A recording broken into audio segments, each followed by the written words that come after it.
সাইমুম এদেশে ইসলামী সাংস্কৃতিক অঙ্গনে একটি প্রিয় নাম, একটি পরিচিত নাম। সমগ্র দেশ জুড়ে এর একটা পরিচিতি, একটি সুনাম রয়েছে। এবং এমন এক সময় এটার জন্ম হয়েছিল যখন এটার জন্ম হওয়া খুবই জরুরি ছিল।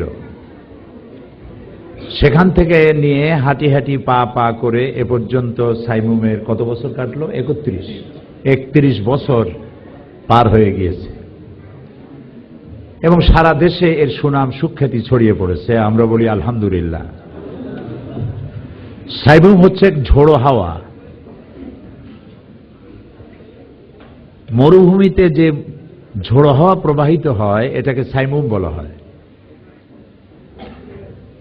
এই ঝোড়ো হাওয়ার মধ্য দিয়ে আবর্জনা উড়ে যায়, আর যেটা নিখাত, যেটা সলিড, সেটা টিকে থাকে। সাইমুমের এই ঝোড়ো হওয়ার মধ্য দিয়ে অপসংস্কৃতি দূর হবে এবং সত্যিকারের সংস্কৃতি প্রতিষ্ঠা লাভ করবে, এটাই আমাদের কামনা। আমি প্রথমে বলতে চাই সংস্কৃতি কি, সংস্কৃতি কাকে বলে। এটাকে ইংরেজিতে বলা হয় কালচার, আরবিতে বলা হয় সাকাফা, আর বাংলায় বলা হয় সংস্কৃতি। সংস্কৃতি বলতেই মানুষের ধারণা হয়, যখনই শোনে সাংস্কৃতিক অনুষ্ঠান তখনই মনে করে গান বাজনা, তবলা, গিটার, হারমোনিয়াম, আরো কি সব, নাচ গান, এগুলি সংস্কৃতি বলতে এগুলি কি বোঝানো হয়। আসলে কি সংস্কৃতি তাই? আমি জবাব চাচ্ছি।